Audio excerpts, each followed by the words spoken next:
which is between you and you. Nobody else can give you effort. Effort is within inside me. And I'm still grinding because the next kid is talking about he getting too old. Keep watching me if I am. Nobody ain't got to convince me of what I do. I know what you're thinking. You're thinking, this dude's handicapped. What can he show me? What can he show the world? Well, you'll be surprised, man, because I don't give up. And that's what this is all about. So take this journey with me as I go on into another path of my life and show you that I don't give up. One. Check my attire, and it's something could get me any higher. Man, I'm on fire. Check my attire. I'm a bad motherfucker, I ain't lying. Man, I'm on fire. Check my attire, and it's something could get me any higher. Yeah. Well, I feel like G's handicap kind of gives him something to prove, in a sense, and it kind of like it helps him push forward to show people that he can actually, you know what I'm saying, do this without having to, you know what I'm saying, be like other people think a particular rapper should be. So like it you know what I'm saying, it pushes him more than anything, and it keeps him motivated. It's hard.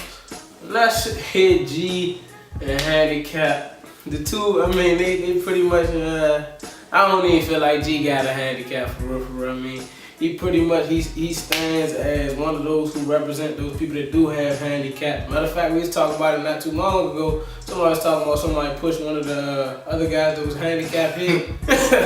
G was like, what the hell? But I know I did. Yeah, I mean, G pretty much not handicapped if you ask me. You know what I mean, he's a representation for all those that cannot, you know what I'm saying? So I respect that. I feel as though on his grind as he's coming up in society, in this musical world and everything, he's gonna be okay, you know what I'm saying? He got that extra ambition, that extra willpower. I was like, come get me, Angel. He couldn't even step up all the way. I'll be waiting outside. Nah, bro, niggas ain't never get fired. So when G Major's out there and he's doing those rap battles, like what's going through his head at that time? What's going through my head is I'm a funny guy, so like I'm trying to embarrass my opponent by saying something funny. You know, like some big wild stuff about his girl or something to make the laughter come. I'm not up with all that clickety clack, boom bang bang boom shooting shit. I'm just trying to make people laugh and, you know, make them feel like they enjoying the battle, get them involved. You can ask about them bankrolls, cause I guarantee you I got money that Clip can't hold. Clip so long I could lean on it. Damn, drunk some lean and spilt lean on it. Triple beam, I'm clean, I still lean on it. And all these niggas talk slick though, but I be more slicker than Rick though. Okay, so how did where you grew up at, how did that influence your music? A lot. Country dialect comes out a little more when I rhyme. Life experiences from school, from even going to community college to elementary to mom and dad getting divorced, mom being on drugs, dad being on the road, doing military and in and out. You know, all that stuff is effective when you put together a cohesive amount of work that you're trying to put out and stuff. So G like a brother to me. You know, we go way back. We got a deep relationship. You know, like a big little brother. You know, I call him for advice. He called me for advice. We exchange. All those vocals he did just sliding back. So, whatever he said out of sight, had sight right there. You know what I'm saying? So when he really said like this, he just slide the whole vocals back. You know what I'm saying that right. It's so many words I can describe him, you know, as a figure in my life. You know, always been there from day one. You know, along with a lot of the niggas that I knew. You know, always kept it 100, always been humble. Yeah. Basically, I'm just, you know, just a guy that's trying to go to college, man, trying to make it. and follow the dreams. I just feel like you can't give up on life. You know what I'm saying? So that's who I am, just somebody chasing a dream, trying to do like every other black man in America. DJ Drama! He probably don't even be mixing niggas shit. He probably just going in and be like, hey Glizzy, I see you had a gun and a drum. You put it together, that makes Glizzy Gang, right? Some dumb shit. Do you remember the first rhyme that you ever I said in 2001 my birth city was bombed, and in 2002 I would lose my mom. But in the schools and in the streets I was a legend in this prime. All I would need was one mic to enhance my mind. Hood kids, much like G, struggle not to pick up their nines. They think because you black we commit these heinous crimes, but they still buy music. So when in their minds they want to lock us up and treat us like 1,000 shines, and it's real. So I say, God, you know you better watch out. Them girls are only about that thing, that money.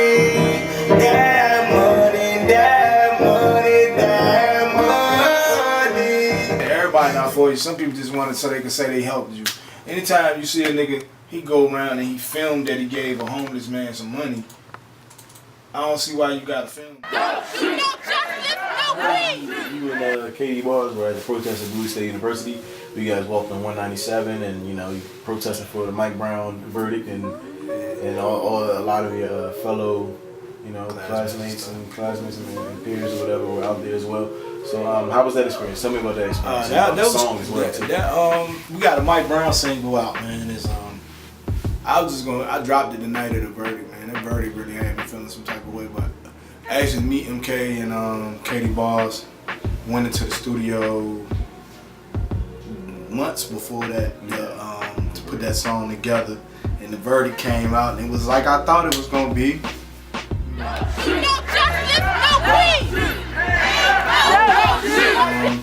We did the protest, man. I actually didn't even want to do the protest. I'm not trying to be funny, because it's a long walk.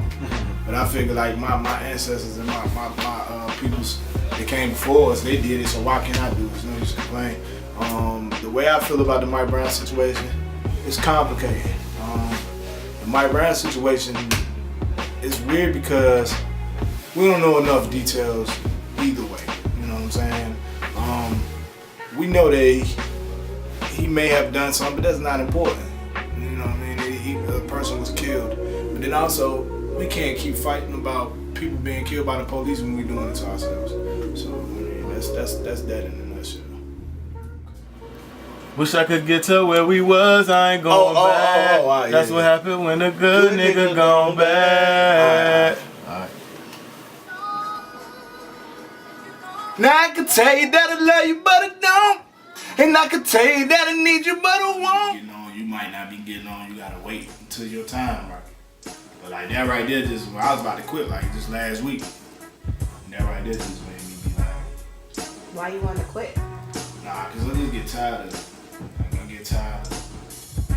I feel like a lot of niggas on the radio, they deserve to be there, but they don't have no message.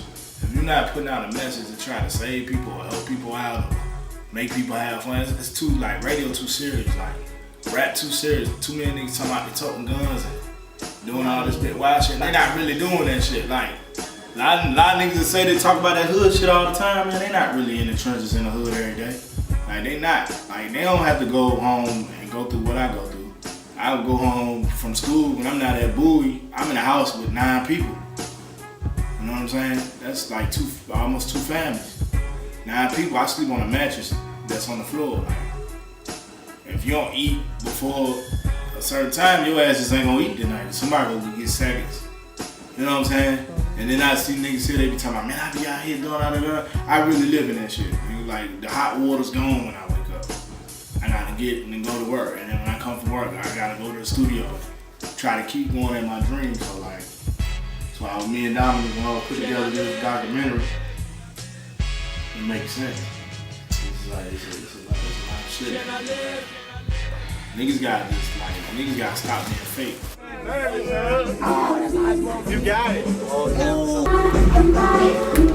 Why BJ ain't come? It's already a lot of niggas.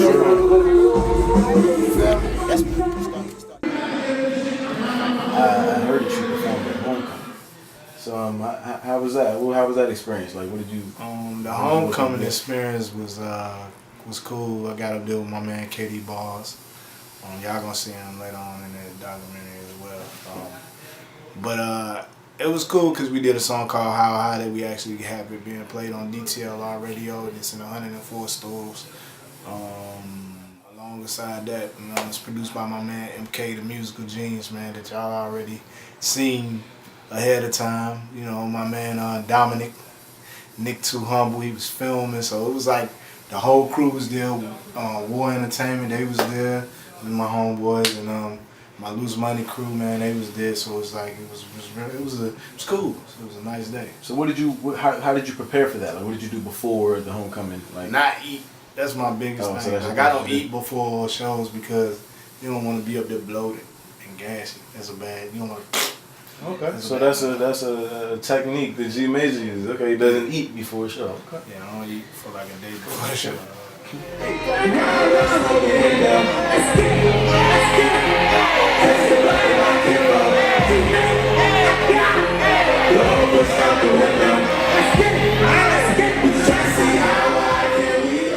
Peace to my mother, man. She would be proud of me right now. She was crazy, man. She was like, when you see me being silly, you know, like all y'all my friends, y'all see me being silly. I get that from her. She played all the time, had no seriousness. That's how I am. She was a great woman. It affected me a lot. I was more pissed off than I was crying and stuff. You know what I'm saying? I'm more pissed off because of the nature of how she died. When she died in a car accident, and it's just sad, man. She died like 2-3 days, maybe a day after Christmas or something like that. And she died 2-3 days. Like, officially was dead like 2-3 days after that. She was brain dead, classified as brain dead when they brought her. It was hard, but I don't cry about it no more because she was in a better place. She had some issues going on with her that she needed to be in a better place. And she's happy. I'm pretty sure she's happy right now. It was hard, you know what I'm saying? And I feel for my sister because my sister had to grow up not seeing my mom to be there, to be that mother figure. With me, I had my father, so I feel more for my sister than I do for myself. I miss her, but she was a funny and hilarious person to cut you out and laugh at you at the same time, you know what I'm saying? So that's me all over again. I got a lot of her in me, and I'm happy that she was able to take that impact on my life.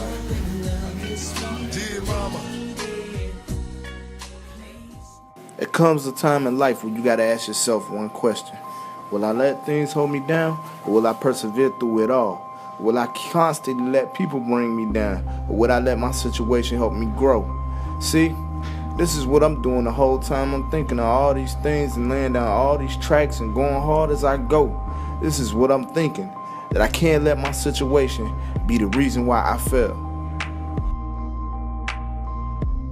Man, I do this for me, my family, my team Loose Money, and a lot of my friends. I explain our situations through these lyrics that I spit. But it's one person that's been rocking with me this whole time, and it's my man BJ. That's my brother, man. I would give my life for this dude. And I'm glad to see him part of everything that I'm doing and being successful.